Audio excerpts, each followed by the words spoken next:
Welcome to Vivas One Educational Foundation, your gateway to success. Explore classes in UPSC, Defense, WBCS, Combined Course, CAT, CLAT, and many more. Subscribe now for expert guidance and quality education. Hello everyone, welcome to Vivas one educational foundation. हम लोगों ने पिछले lecture में fundamental numbers के बारे में पढ़ा, जिसमें natural number, whole number, integer, rational number, irrational number, complex number, इन सभी नंबर्स के बारे में हम लोगों ने पढ़ा इन वेरी डिटेल्स। मतलब हम बोले कि बहुत ही अच्छी तरीके से हम लोगों ने पढ़ा। आज जो अपनी लेक्चर की शुरुआत होगी, लेक्चर की शुरुआत कुछ सप्लीमेंट्री नंबर से होगी, जो नंबर बहुत ही इंपॉर्टेंट रोल प्ले करते हैं किसी पार्टिकुलर टॉपिक पर या किसी पार्टिकुलर केसेस में। तो हमारे पास ये जो कुछ सप्लीमेंट्री नंबर है, वो पहला prime number, second is composite number, third even number and fourth one is odd number. हम इन चारों नंबर्स के बारे में आज चर्चा करेंगे।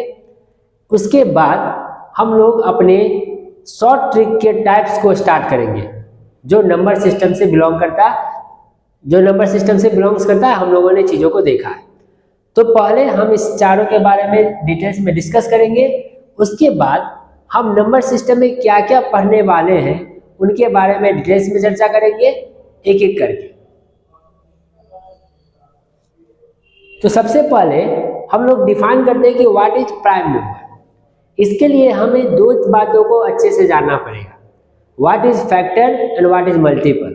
अगर हमें प्राइम नंबर अच्छे से जानना है तो हमें फैक्टर्स एंड मल्टीपल के बारे में बहुत अच्छे से चर्चा करनी होगी।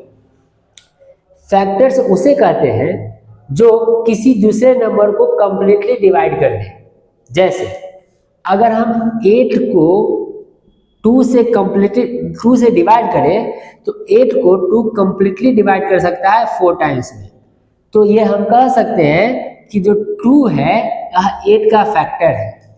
2 इज अ फैक्टर ऑफ 8। 16 को 4 कंप्लीटली डिवाइड कर सकता है, तो we can say that 4 is a factor of 16। But in the case of multiple, अगर हम चीज़ों को देखें तो 2 को अगर मल्टीप्लाई के हिसाब से हम बढ़ाएं तो 2, 4, 6, 8, तो हम यह बोलेंगे कि 4, 6, 8 आर द मल्टीपल्स ऑफ 2। यह 2 के मल्टीपल्स है, मतलब ये किसी खास या पार्टिकुलर इंटीजर के मल्टीप्लाई होने से ये नंबर्स आते हैं। तो फैक्टर्स और मल्टीपल, मुझे जहाँ तक उम्मीद है आप लोग समझ गए होंगे। तो इसको समझाने का रीजन ये था कि प्राइम नंबर को डिफाइन करना, वैसा कोई भी नंबर जिसका 2 फैक्टर हो, 1 और एक इटसेल्फ, उसे हम लोग जनरल वे में प्राइम नंबर के नाम से जानते हैं। जैसे 2 के पास 2 ही फैक्टर होते हैं, एक 1 और एक 2, 1 और एक इटसेल्फ। 2 को बस 2 ही नंबर कट कर सकता है। 3 के पास 1 और 3, 5 के पास 1 और 5, बस यही 5 के पास फैक्टर्स होते हैं। 3 के पास फैक्टर होते हैं, 2 के पास फैक्टर होते हैं, 7 के पास 2 फैक्टर्स होते हैं। तो वैसा कोई भी नंबर जिसका 2 फैक्टर हो, 1 और इटसेल्फ, वह नंबर प्राइम नंबर कहलाता है। वैसा कोई भी नंबर जिसके पास 2 से ज़्यादा फैक्टर्स हो, that is known as composite number. That for example 4 को 1 भी डिवाइड कर सकता, 2 भी डिवाइड कर सकता और 4 भी डिवाइड कर सकता। जिसका 2 से ज़्यादा फैक्टर्स हो गया वो क्या कहलाएगा? वो कंपोजिट नंबर कहलाएगा। These are the very simple concept. What is prime number? Any number which has 2 factors. But इस प्राइम नंबर से हमें बहुत सारे क्वेश्चंस पूछे जाते हैं। तो हम लोग अभी इसके बाद में प्राइम नंबर से क्वेश्चन की शुरुआत करेंगे। कंपोजिट नंबर, जिसका 2 से ज़्यादा फैक्टर्स हो, every number are composite number except prime number. लेकिन अगर हम बात 1 की करें तो क्या 1 प्राइम है या कंपोजिट? तो 1 न तो प्राइम है और न ही कंपोजिट है। तो आप बोलेंगे कुछ ना कुछ तो होना चाहिए। जी नहीं, बिल्कुल नहीं। अभी हमने जस्ट बात किया कि जो प्राइम नंबर और कंपोजिट नंबर है, दीज आर सप्लीमेंट्री नंबर। कोई नंबर प्राइम हो ही या कंपोजिट हो ही ऐसा कंपलसरी नहीं है। कोई नंबर प्राइम हो भी सकता है, कोई नंबर प्राइम नहीं भी हो सकता, कोई नंबर इवन हो सकता है, कोई नंबर इवन नहीं भी हो सकता। अब आपके पास क्वेश्चन आएगा कि आपने तो गलत बोला कि अगर कोई नंबर इवन है तो कोई नंबर ऑड होना चाहिए। बट जब हम कॉम्प्लेक्स नंबर की बात करेंगे तो वहां ये कॉन्सेप्ट नहीं यूज होता है। इसलिए मैंने बोला कि दीज आर सप्लीमेंट्री नंबर। कोई नंबर प्राइम हो भी सकता है, कोई नंबर प्राइम नहीं भी हो सकता है, और कोई नंबर दोनों नहीं हो सकता है, ना प्राइम और ना कंपोजिट। तो 1 is neither prime nor composite, न ही प्राइम और न ही कंपोजिट नंबर। अब हम चीजें देखते हैं इवन और ऑड में, जो बहुत ही सिंपल है। इवन और ऑड नंबर। इवन नंबर जो 2 से डिविजिबल होता है, ऑड नंबर जो 2 से डिविजिबल नहीं होता है, जनरली हम उसे ऑड नंबर कहते हैं। यह बहुत ही इजी वे है समझने का। जैसे 2, 4, 6, 8 etcetera, these are even number जिसके लास्ट डिजिट में 0, 2, 4, 6 हो, 6, 8 हो, उसे हम इवन कहते हैं। जिसके लास्ट में 1, 3, 5, 7, 9 हो, उसे हम लोग ऑड कहते हैं। सिंपली बातें जानते हैं। लेकिन इवन नंबर और ऑड नंबर को रिप्रेजेंट करने का एक फॉर्म है, आप इसे ध्यान से समझें। इवन नंबर 2 का मल्टीपल होता है, तो इवन नंबर को कभी भी रिप्रेजेंट करने के लिए हम क्या यूज करते हैं? 2n, where n belongs to integer. n integer से होता है, और इवन नंबर जो भी होगा which is in the form of 2n। Odd number जब भी मिलेगा तो 2n प्लस 1, 2n एक इवन है, जब हम इवन में 1 प्लस करेंगे that is equals to odd number. Here also n belongs to integer. तो हम लोगों ने इन चारों नंबर्स को देखा। अब हम लोग आगे की चर्चा करेंगे कि नंबर सिस्टम में किन किन टॉपिक्स के बारे में हमें पढ़ना बहुत ही जरूरी है।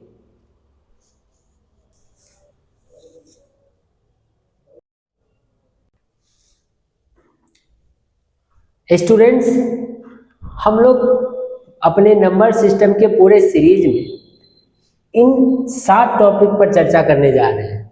सबसे पहला क्लासिफिकेशन ऑफ नंबर, जो हम लोगों ने कंप्लीट कर लिया। हम लोगों ने नंबर को अच्छे से क्लासिफाई किया, नंबर को 2 पार्ट्स में बांटा। First fundamental number, second supplementary numbers. अब हम लोग उसके क्वेश्चंस पर चर्चा करेंगे क्वेश्चन सीरीज में। दूसरा हम लोग जो जिस पर चर्चा करेंगे वो होगा यूनिट डिजिट। इस टॉपिक में हमारा जो चर्चा होगा वह होगा कि किसी नंबर का यूनिट डिजिट किस तरह से फाइंड किया जाए। अब बिना कंप्लीटली ऑपरेशंस किए हुए, बड़े बड़े नंबर्स को बिना कंप्लीटली ऑपरेशंस किए हुए यूनिट डिजिट हम किस तरह से निकालें।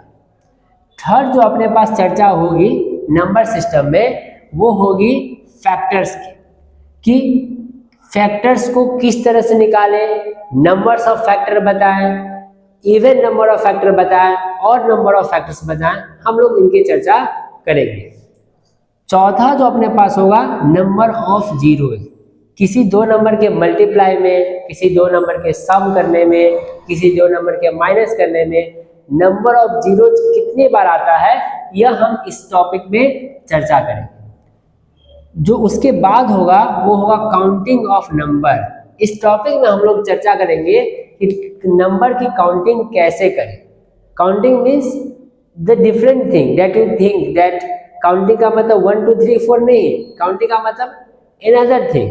हम लोग इस पूरे सीरीज में हम काउंटिंग ऑफ नंबर की चर्चा करेंगे कि नंबर का काउंटिंग हुआ विद सम क्वेश्चंस। उसके बाद जो अपने पास चर्चा होगी वो होगी डिविजिबिलिटी टेस्ट, कि हम लोग किस तरह से किसी नंबर के देखकर उसके कुछ छोटे से रूल अप्लाई करके कैसे पता करें कि वो नंबर किस नंबर से डिविजिबल होगा या किस नंबर से डिविजिबल नहीं होगा। और जो अपने पास नेक्स्ट चर्चा होगी वो होगी रिमाइंडर की, कि हम नंबर्स को जब डिवाइड करें तो उसका रिमाइंडर कैसे फाइंड करें, क्या तरीका है नंबर के शॉर्ट ट्रिक से रिमाइंडर्स को फाइंड करने का। इस पूरे नंबर सिस्टम में हम 7 टॉपिक पर चर्चा करेंगे। तो ये जो टॉपिक्स है ये बहुत लंबा टॉपिक्स है, बहुत टाइम कंज्यूमिंग टॉपिक्स है, इसीलिए हम लोग इस सभी टॉपिक्स को एक एक दो क्वेश्चंस कंप्लीट करके कॉन्सेप्चुअल पार्ट को कंप्लीट करेंगे, इनके सभी टाइप्स को देखेंगे और बाद में हम लोग इस पर प्रैक्टिस सेट से PYQ से कुछ क्वेश्चंस को करेंगे। तो अभी हम लोगों ने क्लासिफिकेशन ऑफ नंबर्स के बारे में कॉन्सेप्ट समझा। इस क्लासिफिकेशन ऑफ नंबर्स के बाद हम लोग यूनिट डिजिट का कॉन्सेप्ट समझेंगे। अभी थोड़े से ब्रीफ में इस पर अच्छे से डिटेल्स में जो चर्चा होगी वो होगी आपके क्वेश्चंस के साथ। तो चलिए हम लोग समझते हैं।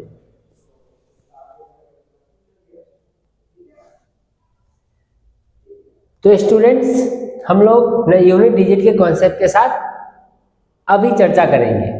सबसे पहले एक बात समझने का बात है, एक सिंपल क्वेश्चन हम लोग पर चर्चा करते हैं कि अगर 45 मल्टीप्लाई 78 करें तो इसका यूनिट डिजिट होता क्या है।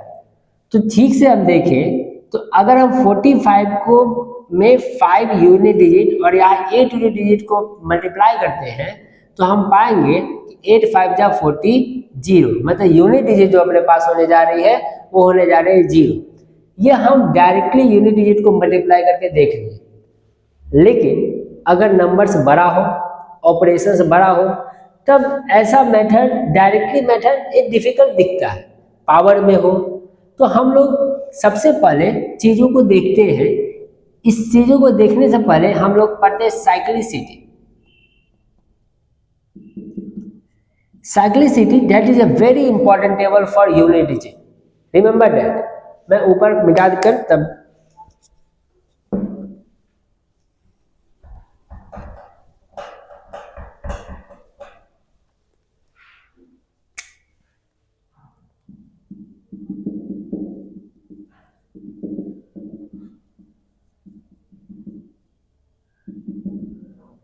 साइक्लिसिटी जो अपने पास बहुत ही इंपॉर्टेंट कॉन्सेप्ट होने जा रही है। ध्यान दें, हम 1 2 3 4 5 6 7 8 9 हमारे पास जो डिजिट्स है 1 से लेकर 9 तक। अब चीजों को देखते हैं। अगर हम 1 को मल्टीप्लाई करें 1 टाइम्स दैट इज 1 को मल्टीप्लाई करें 2 टाइम्स इट आल्सो गिव्स 1 को मल्टीप्लाई करें 4 टाइम्स इट आल्सो गिव्स 1। तो अगर 1 को आप चाहे कितना भी बार मल्टीप्लाई करें ये हमेशा आंसर 1 ही देने वाला है। तो अगर हम ऐसा लिख सकते हैं कि 1 जो है हमेशा मल्टीप्लाई करने पर 1 ही आएगा, इसका साइक्लिसिटी कितना है 1, क्योंकि यह चाहे जितना बार भी मल्टीप्लाई हो आंसर कितना आएगा 1 ही आएगा। लेकिन अगर हम 2 की बात करें तो 2 को अगर हम एक बार मल्टीप्लाई करें तो 2 को अगर हम 2 बार मल्टीप्लाई करें, मैंने एक बार मल्टीप्लाई में 1 लिखा है, बस 2 को ऐसे ही लिखना पड़ेगा। 2 को अगर 2 बार मल्टीप्लाई किया जाए इट कम्स 4। 2 को अगर 3 बार मल्टीप्लाई किया जाए इट कम्स 8। 2 मल्टीप्लाई 8। 2 को अगर 4 बार मल्टीप्लाई किया जाए इट कम्स 16। तो 16 का जो यूनिट डिजिट क्या है 6। थोड़ा ध्यान देंगे आप। 2 को अगर 5 बार मल्टीप्लाई किया जाए तो 4 बार मल्टीप्लाई करने से 16 और 6 से 2 जब जाएगा तो क्या हो जाएगा 6 2 जा 12 का फिर यूनिट डिजिट क्या आ गया 2। तो अगर हम ध्यान दें तो 2 को एक बार मल्टीप्लाई करने से जो यूनिट डिजिट है क्या आता है 2। मतलब अगर 2 अकेला हो तो 2 बार 2 करने से 4, 3 बार 2 करने से 8, चौथे बार 2 करने से 6 और फिर 5वें बार में फिर साइकिल को चेंज करता है। फिर 2, छठे में फिर आएगा क्या 4, उसका 8, now 6। मतलब 2 का साइक्लिसिटी का चर्चा अगर हम करते हैं तो हम यह पाएंगे कि 2 को अगर हम मल्टीप्लाई करें तो आंसर जो आएगा 2 4 8 6, यह यूनिट डिजिट होगी 2 को मल्टीप्लाई करने से और यह रिपीटेड होगी। मतलब 5th टाइम आंसर फिर क्या 2 4 8 और 6। सो इसका साइक्लिसिटी क्या हो चुका द साइक्लिसिटी ऑफ 2 इज 4, क्योंकि ये 4 बार में पीरियोडिक रिपीटेशन करेगा चौथे टर्म के बाद। अगर हम 3 का साइक्लिसिटी को देखें तो हम यह पता करेंगे, हम चेक कर लेते हैं, we have abundance of time, 3 is equal to 3 को 2 बार मल्टीप्लाई करते हैं तो 9, 3 को 3 बार मल्टीप्लाई करने से फ्रेंड्स अभी हम लोग क्या करने हैं, अभी हमको बस यूनिट डिजिट चेक करना है, हमें पूरा कैलकुलेशन से कोई मतलब नहीं है। 3 3 9, 9 से जब 3 को मल्टीप्लाई किए तो 27, 7 is a unit digit, so we should use arrow here instead of equals to, because we have to find only unit digit here. Okay, so अब 3 को अगर हम 4 टाइम्स मल्टीप्लाई करें, it comes 9, 9 3 जा 27, the unit digit is 7, and 7 3 जा 21, the unit digit is 1. so the unit digit कितना है अपने पास 1। अगर हम 3 को फिर 5th बार मल्टीप्लाई करें तो यहां अपने पास 1 और 3, ये फिर क्या रिपीट हो गया 3, मतलब cyclicity of 3 is also 4 times. क्या आएगा 3 9 7 और इसका यूनिट डिजिट क्या होगा 1, द साइक्लिसिटी इज 4। तो 3 का साइक्लिसिटी भी 4 हो चुका, 2 का साइक्लिसिटी भी 4 हो चुका। अगर हम 4 की बात करें तो सेम मेथड, 4 का पहला बार में 4 4 4 जा 16 का 6, 4 4 4 क्या हो जाएगा 16 का 6 और 24, तो क्या आएगा 6 4 जा 24,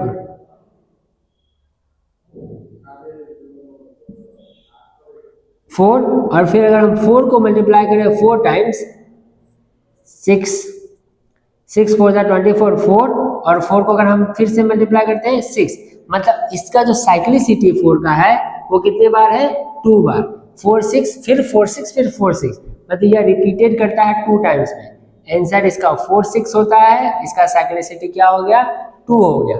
तो आप इसी तरह चेक करेंगे तो 5 पाएंगे कि 5 का साइक्लिसिटी हमेशा एक ही होगा, वो हमेशा 5 देगा।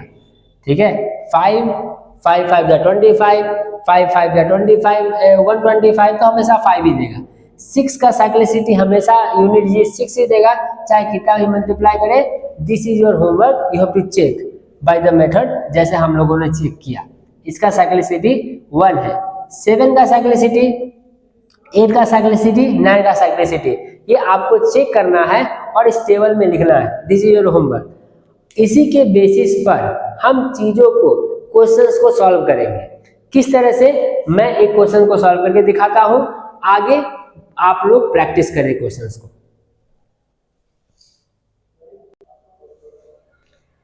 हम लोगों ने क्वेश्चन लिया कि find unit digit of 382 to the power 575। अब यहाँ पावर है तो ध्यान रखिए, पावर मतलब इतने बार से आ रहा है, ये जो 382 है वो कितने टाइम्स आ रहा है 575 टाइम्स। और अगर हम इतने बार चीजों को करें तो उम्मीद है एग्जाम निकले या ना निकले, हम लोग महान तो बन ही जाएंगे, क्योंकि ये that is very tough task to do. और अगर हम इतना बार कैलकुलेशन करते हैं तो महान तो बनना ही है, एग्जाम नहीं निकल पाएगा। लेकिन अब हमको एक बात पता है कि 2 का साइक्लिसिटी कितना है 4, मतलब 2 4 बार में रिपीट करता है। तो अगर हम 575 को 4 से डिवाइड करें, 4 1 जा 4, 4 4 जा 16 और 15, 4 3 जा 12, तो अपने पास ध्यान देखेंगे कि अपने पास रिमाइंडर क्या आया 3, क्वेश्चन क्या आया 143। इसका मतलब 575 जो है यह पीरियोडिक रिवॉल्यूशन कर लेता है कितने बार 143 बार। तो अब अगर ठीक से चीजों को देखें तो 143 बार करने के बाद कोई मतलब नहीं है, क्योंकि ये फिर से रिपीटेड कर रहा है, इससे हम लोग को कोई लेना देना नहीं है। हमें लेना देना है रिमाइंडर से। 143 रिपीटेशन के बाद यह 3 बार आ पाया, मतलब 3 बार आने का मतलब ये जो 2 है ये लास्टली 3 बार रिपीट करेगा, क्योंकि अगर ये 4 टाइम्स रिपीट करता तो ये फिर से रिपीट कर जाता। लेकिन ये 143 साइकिल कंप्लीट करने के बाद जो 2 है वो 3 बार मल्टीप्लाई होगा।